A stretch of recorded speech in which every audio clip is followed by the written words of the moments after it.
Perkumpulan Kebangsaan Akademi Ilmu Pancasila Bapak Insinyur R. Haidar Alwi. Yang saya hormati Ketua Pelaksana Kegiatan Abdurrahman, para pengurus Perkumpulan Kebangsaan Akademi Ilmu Pancasila, serta para narasumber dan undangan yang tidak bisa saya sebutkan satu persatu. Assalamualaikum warahmatullahi wabarakatuh. Selamat pagi dan salam sejahtera bagi kita semua. Saya diberitahu bahwa ini adalah pidato kunci, sekaligus peresmian tadi sudah. Sehingga biasanya pidato itu ada naskahnya, saya nggak bisa untuk berkata secara bebas. Kemudian yang kedua adalah memang di sini kelihatannya sentral, saya bisa melihat semuanya ya. Tapi saya lihat ada juga mimbar di sana dan ada merah putih di sana. Harus di sana ya, Pak ya? Silakan, Pak. Coba ya, kan ada merah putihnya, saya hormati merah putih di sana.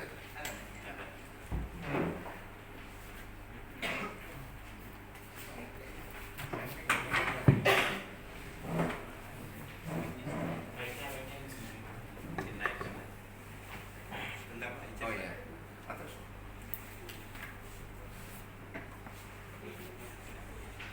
Bisa. Sampai Merauke. Dari dua pernyataan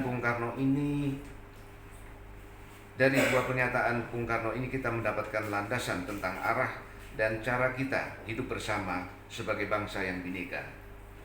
Hadirin sekalian yang saya hormati, Indonesia merupakan negara demokrasi yang termasuk terbesar di dunia. Di samping itu, Indonesia juga merupakan negara berpenduduk muslim terbesar di dunia. Hal ini mencerminkan bahwa praktek demokrasi dapat berjalan selaras dengan praktek kehidupan sosial keagamaan, khususnya agama Islam. Sebagaimana diketahui, Islam dengan nilai-nilainya merupakan bentuk rahmat Tuhan bagi kehidupan seluruh makhluk yang ada di muka bumi. Islam di Indonesia merupakan perwujudan sifat ketuhanan yang mengedepankan kasih sayang kepada sesama, saling menghormati, saling menghargai kepada yang berbeda, mengedepankan dialog dan musyawarah, bukan memaksakan kehendak, apalagi dengan dalih mayoritas atas minoritas. Dalam pasca proses demokratisasi, Indonesia dihadapkan pada tantangan berat kehidupan beragama, yakni munculnya praktek kekerasan dalam beragama dengan berbagai bentuk seperti terorisme, perusakan rumah ibadah, dan bentuk lain yang mungkin dapat muncul dalam kehidupan sehari-hari seperti saling ejek, saling sindir terhadap kelompok yang berbeda aliran. Hal ini tentu tidak sesuai dengan jati diri bangsa Indonesia yang terkenal toleran dan mampu beradaptasi dalam perbedaan.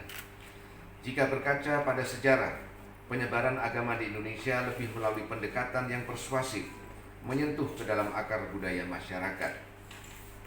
Kita lihat bagaimana kesenian dan budaya khas agama tertentu masih tetap dipertahankan sampai saat ini. Hal ini menunjukkan bahwa para pendahulu kita tidak mengajarkan agama dengan memaksakan kehendak, apalagi dengan kekerasan. Ini sejalan dengan makna dari Islam itu sendiri, yakni selamat. Lebih luasnya, Islam rahmatan lil alamin bermakna membawa keselamatan bagi seluruh kehidupan di dunia. Tentang demokrasi, para pendiri bangsa kita merupakan orang-orang yang mempunyai visi jauh ke depan. Sebagai contoh, sekilas memang demokrasi secara prosedural mengedepankan suara mayoritas, di mana untuk menentukan suatu pilihan didasarkan atas suara terbanyak. Sedangkan dalam Islam sendiri lebih diutamakan musyawarah. Dalam konteks ini, marilah kita melihat secara lebih dalam tentang demokrasi itu sendiri. Secara substansial, demokrasi menghendaki terwujudnya aspirasi rakyat ke dalam kebijaksanaan umum, sehingga rakyat dapat menikmati kesejahteraan bersama dari rakyat, oleh rakyat, untuk rakyat. Dalam pelaksanaannya, aspirasi rakyat tersebut dibawa oleh orang per orang yang diberi mandat dan terwadahi dalam lembaga yang sah, yakni Presiden dan Kepala Daerah untuk bidang eksekutif, serta Dewan Perwakilan untuk bidang legislatif. Dengan kata lain, aspirasi rakyat disalurkan melalui pejabat yang mendapatkan mandat dari rakyat, yaitu yang telah membuktikan memenangkan pemilihan umum.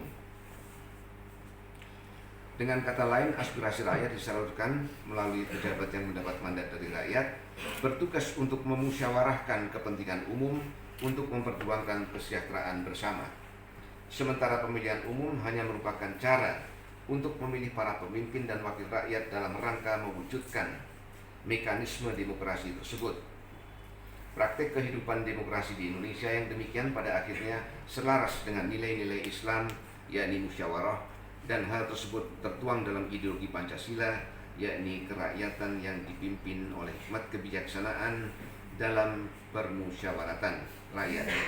Jadi pemilu itu adalah sebuah mekanisme bagi kita semua rakyat yang merupakan pemilik negara untuk sepakat memilih pemimpinnya. Karena walaupun kita adalah pemilik kedaulatan, tidak mungkin setiap kali ada persoalan kita kumpul di Monas untuk musyawarah mencari apa yang disepakati. Itu tidak mungkin. Karena itu musyawarah itu di dalam alam modern ditransformasikan menjadi musyawarah melalui perwakilan.